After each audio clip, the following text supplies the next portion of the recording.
For centuries, the Draknari Collective had been the unchallenged apex predators of the known galaxy. Their massive warships, resembling skeletal leviathans with bone-white hulls, struck terror into the hearts of all spacefaring civilizations. The Draknari themselves were fearsome, eight-limbed carnivores with chitinous exoskeletons and multiple rows of serrated teeth. They consumed both flesh and fear, the latter being a neurochemical they could detect and absorb from their victims. Commander Viskrath stood on the command deck of the dreadnought Eternal Hunger, surveying the blue-green world they had just detected at the edge of an unremarkable solar system. "Another primitive world," he hissed through mandibles dripping with anticipation. "Scan for technological emissions." Lieutenant Nexkara manipulated the control interface with her secondary limbs. "Unusual readings, Commander. Primitive spacefaring. Capabilities but significant electromagnetic activity. Classification. According to galactic records, Earth, home to a species called humans. No formal contact with the galactic Concord." Viskrath's compound eyes gleamed. "Perfect. Prepare the hunting parties. We will follow standard protocol, harvest their leaders, establish dominance, then farm their population for sustenance." The fleet of 7 Draknari vessels entered Earth's solar system with practiced precision. They had performed this ritual on 100 worlds before. First, they neutralized the primitive orbital defenses. Then they positioned themselves above major population centers to maximize terror before the ground assault. "Curious," Nexkara remarked as they approached. "Their communications have increased rather than descended into panic." Viskrath dismissed the observation. "Deploy the first wave." Drop pods screamed through Earth's atmosphere, landing in the heart of what humans called Tokyo. The hunting parties emerged, expecting the usual chaos and flight response that made the hunt so satisfying. Instead, they found empty streets. "Where? Other humans?" snarled squad leader Thrax. "Scanners showed millions in this area." The answer came when the ground beneath them trembled. From around a massive building stepped a towering figure, a humanoid shape encased in gleaming metal, standing 20 times the height of a Draknari warrior. "What abomination is this?" Thrax backed away instinctively. The enormous mechanical construct raised an arm. Its voice boomed across the empty cityscape. "This is Titan Unit KG-1 of Earth's Sentinel program. You have violated sovereign territory. Prepare for containment." Thrax barked orders to attack, but their weapons, capable of devastating conventional armies, merely scorched the giant's armored surface. The mechanical behemoth moved with unexpected grace, swinging a massive fist that pulverized 3 Draknari warriors instantly. Aboard the Eternal Hunger, Viskrath watched in disbelief as similar scenes unfolded across the planet. Each major city revealed its own unique defender, some mechanical, others seemingly organic, but impossibly large. "Impossible," he whispered. "They were supposed to be primitive." Nexkara's voice trembled with an emotion Draknari rarely experienced: fear. "Commander, we're detecting energy signatures rising from beneath the planet's oceans." Viskrath felt something he had never known before, the hunter's instinct to flee. "Recall all ground forces," he ordered. "Prepare to—" Before he could complete the command, the ocean's surface broke as something ancient and terrible emerged from Earth's depths. The Draknari experienced true terror for the first time. 20 years earlier, Dr. Octavia Morrigan had been ridiculed by the scientific community. Her theories about extraterrestrial threats weren't new, but her proposed solution was unprecedented: the creation of artificial apex predators to defend Earth. "If hostile aliens exist," she had argued before the United Nations Security Council, "they will almost certainly be predatory species that evolved to dominate their own worlds. Basic evolutionary logic suggests they would perceive us as prey." Defense Minister Tenzin had asked the pivotal question: And your solution is to create monsters of our own? Not monsters, Octavia had corrected. Sentinels, guardians engineered, to trigger the most primal fears of any predatory species: size, strength, and unpredictability. Against all odds, her proposal had been accepted under the codename Project Bastion. International cooperation had been unprecedented, with resources pooled from every major nation. Deep within hidden facilities around the globe, the Sentinel program took shape.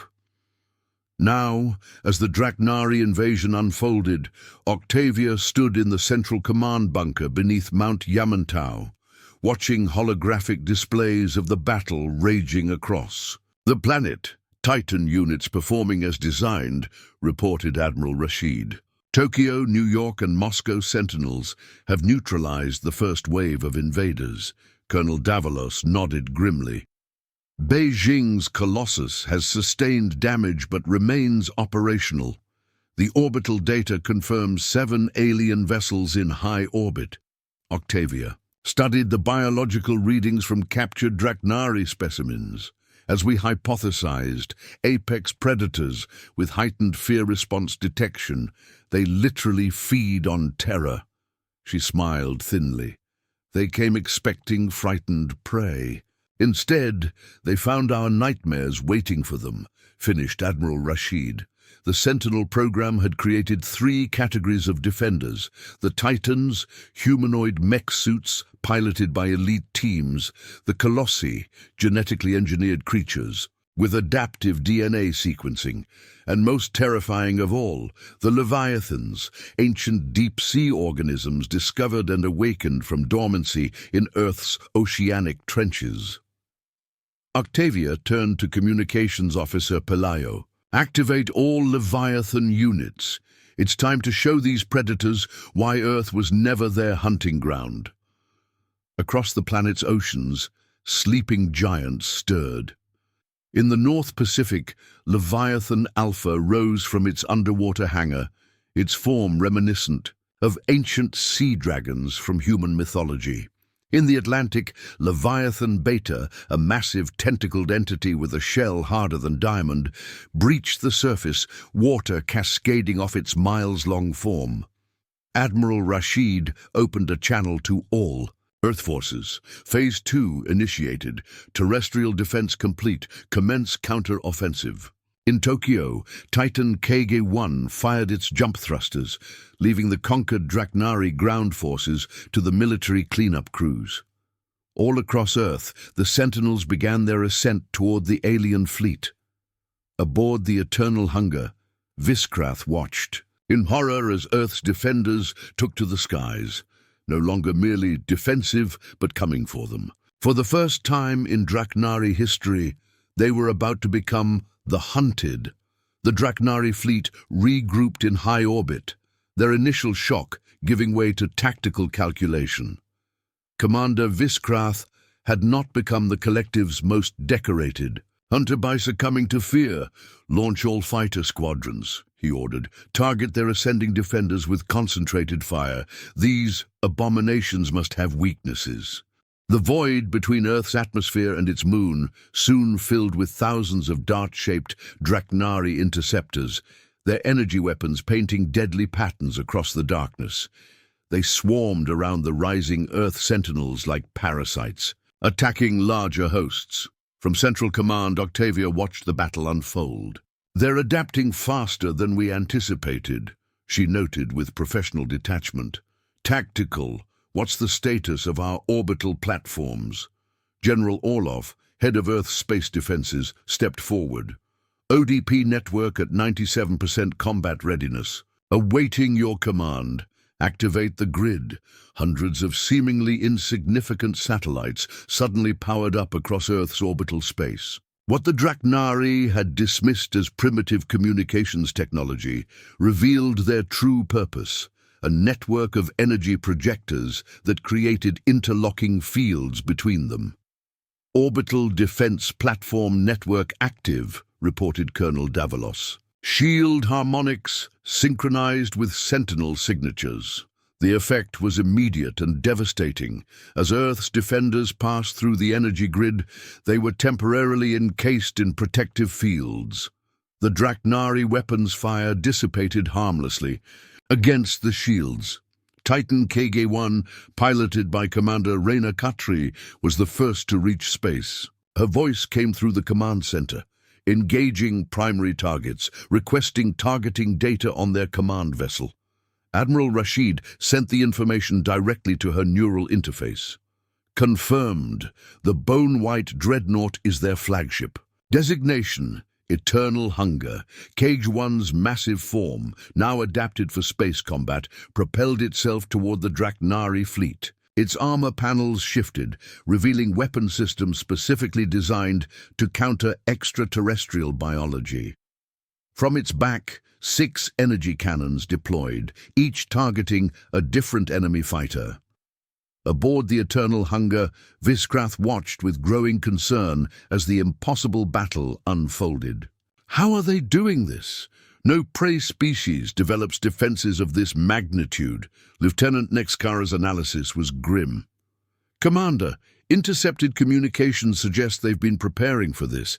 These aren't hastily deployed defenses. They were waiting for us, or something like us. The realization struck the Draknari commander like a physical blow. Somehow, these humans had anticipated predation from the stars. They had built their defenses not as a reaction, but as preparation. Meanwhile, beneath the Atlantic Ocean, Dr. Coloni Wayfinder supervised the final launch preparations for Leviathan Gamma, the most advanced of Earth's oceanic defenders. Oxygen. Content stabilized, she reported. Neural pathways synchronized. Gamma is conscious and ready for ascent. The ocean bulged upward as something vast stirred from the depths. Unlike the other Leviathans, Gamma had been engineered rather than awakened. A perfect fusion of discovered ancient DNA and modern genetic science. Its body, nearly 2 kilometers long, broke the surface like a mountain rising from the sea. The Draknari fleet detected the new threat immediately. Energy signature exceeds all previous readings, Nexkara reported, unable to keep the tremor from her voice. This entity could potentially breach our hull shielding. Commander Viskrath made a decision that no Draknari had made in centuries of conquest. Signal the fleet. Target that creature with all available firepower. 7 massive warships turned their planet-killer weapons toward Leviathan Gamma, momentarily ignoring the other Earth defenders. Energy beams capable of cracking Continental. Plates converged on the oceanic Titan. Gamma didn't evade. Instead, its armored hide began to glow with bioluminescent patterns. The creature opened what appeared to be a mouth and absorbed the combined energy attack. In Central Command, Octavia allowed herself a small smile. Phase 3 initiated, she announced. The apex predators have taken our bait. Leviathan Gamma's body pulsed with the absorbed energy, channels of light flowing through its enormous form like rivers of liquid fire. The Draknari's most powerful weapons, devastating tools that had ended countless civilizations, had just become fuel for Earth's counterattack. Redirect all shields to forward arrays, Viskrath commanded aboard the Eternal Hunger. The dreadnought's bone-white hull plates shifted, thickening their frontal defenses at the expense of protecting their flanks. It was exactly what Earth's defenders had anticipated. Now, Octavia ordered from Central Command. Across the planet, remaining Titan units launched from secret bases in coordinated strikes. Unlike KG-1, these units hadn't engaged in the initial defense. They'd remained hidden, waiting for the precise moment when the Draknari would be focused on the greater threat. Titan Helios 3, piloted by Commander Thaddeus Drake, approached. The Eternal Hunger from below. Using the massive energy discharge as cover, its form was sleeker than KG-1, designed for stealth rather than raw power. As the Draknari dreadnought concentrated its shields forward, Helios 3 attached itself to the vulnerable underside of the warship. Contact established, Drake reported. Deploying whisper pods. Tiny objects no larger than human hands detached from Helios 3 and crawled across the Draknari hull. These were Earth's most sophisticated weapons, self-replicating nanite colonies, programmed to infiltrate alien technology. Where brute force couldn't succeed, human ingenuity would. Inside the Eternal Hunger, the first systems began to fail. Life support fluctuating on lower decks, reported a frantic Draknari officer. Engineering reports unknown objects in the ventilation systems. Viskrath's compound eyes narrowed. Deploy internal defense drones. Nothing breaches this ship without my... The command center plunged into darkness, emergency lights casting eerie shadows across the chitinous faces of the Draknari crew. When power returned 30 seconds later, the tactical displays showed the unthinkable. 3 more Draknari vessels had been similarly infiltrated. Meanwhile, Leviathan Gamma completed its energy absorption process. Its massive body began to change, the genetic programming designed by Dr. Wayfinder activating in response to the attack. The creature's form streamlined, developing propulsion sacs that expelled superheated water with enough force to launch its enormous bulk upward. "Gamma has achieved escape velocity," reported Colonel Davalos, her voice tinged with awe, despite having helped design the creature. Targeting the Draknari command ship. In space, the remaining Draknari vessels attempted to regroup, firing desperately at the approaching Leviathan. Their attacks were uncoordinated, their tactical advantage lost as the whisper pods disrupted communications between ships. On the Eternal Hunger, Viskrath made a final, desperate attempt to regain control. "Divert all power to the Void Lance. We end this now!" The dreadnought's forward section split open, revealing a weapon of last resort, a matter disruption beam that could shatter planets. As it charged, the space around it darkened, light itself being drawn into the weapon's hungry maw. From Central Command, Octavia observed the energy readings with calm determination. "They're exactly as predictable as we hypothesized, all sentient. Predators eventually resort to overwhelming force when threatened." She turned to Admiral Rashid. "Activate the veil." In orbit around Earth, thousands of seemingly insignificant debris particles, remnants of previous satellite launches and space missions, suddenly activated. Each contained a miniature quantum field generator, part of a defensive system called the Veil of Athena. As the Draknari Void Lance fired, reality itself seemed to fold between Earth and the weapon. The devastating beam disappeared into what appeared to be a pocket dimension, the energy completely contained. Viskrath stared in disbelief at his tactical displays. "Impossible, nothing can redirect the Void Lance." Lieutenant Nexikara, monitoring the ship's failing systems, whispered a truth the Draknari commander couldn't accept. "They were prepared for everything we could do. They knew we were coming." Leviathan Gamma reached the Eternal Hunger just as the whisper pods completed their work. The enormous creature wrapped its appendages around the dreadnought, not to crush it, but to establish direct contact with its hull. Through this connection, the nanite colonies received the signal they had been waiting for. Across the Draknari fleet, their most feared weapons turned inward. Aboard the Eternal Hunger, emergency containment fields flickered as the ship began to devour itself from within. The whisper pods had reprogrammed the Draknari's own technology, turning their semi-organic ship components against them. "Evacuate to escape vessels," Viskrath ordered, abandoning his command post. As he rushed through corridors filled with panicking crew members, the truth finally dawned on him. This had never been a hunt, it had been a trap. In a secure section of the dying dreadnought, Viskrath accessed the ship's knowledge core. If he was to die here, he needed to understand how prey had so thoroughly outmaneuvered predators. The answer came from the ship's long-range scanners, which had been analyzing Earth since their arrival. What they revealed shattered the commander's understanding of galactic hierarchy. Earth wasn't a planet of prey species, it was a world of apex predators. The evolutionary history unfolding before him showed humans had evolved not as timid gatherers, but as pursuit predators with unmatched endurance. They had hunted megafauna to extinction, dominated every ecosystem they encountered, and even preyed upon each other with sophisticated weapons. Their history was written in conquest, their technology forged in warfare. "We weren't hunting them," Viscrath whispered. "They were hunting us." In Central Command, Octavia watched the Draknari fleet's systematic dismantling with clinical detachment. Beside her, Admiral Rashid observed, "They're launching escape pods. Should we intercept?" "No," Octavia replied. "Allow exactly 17% to escape. They need to carry our message back to their collective." Colonel Davalos raised an eyebrow. 17% specifically?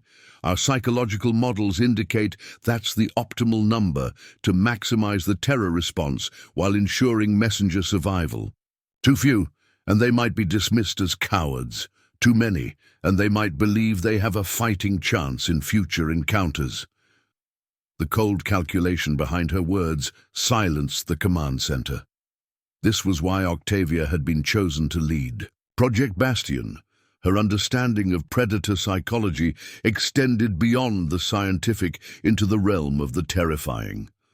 In space, Leviathan Gamma released the eternal hunger, pushing away from the dying vessel. The creature's form was changing again, adapting to the space environment in ways that defied conventional biology.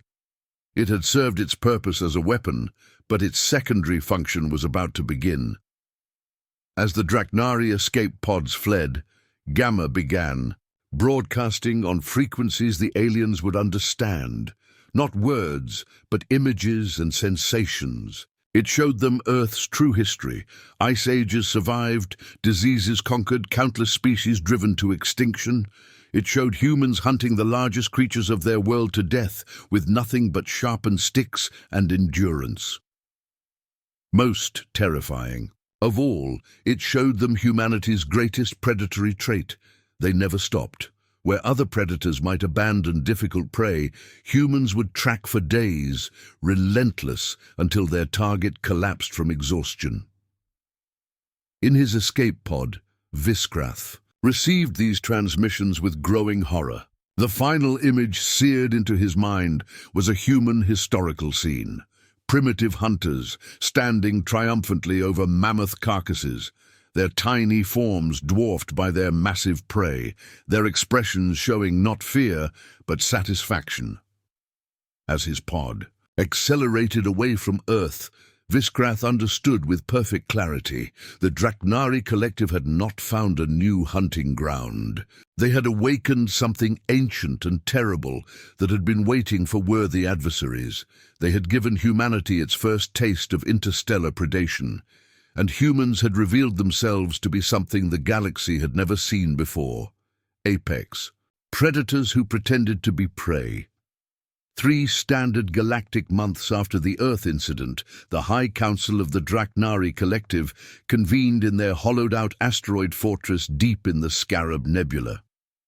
7 escape pods had returned from the failed Earth campaign.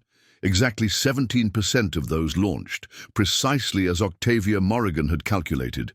Elder Srithan, oldest of the Council, rested his aged carapace on the bone throne.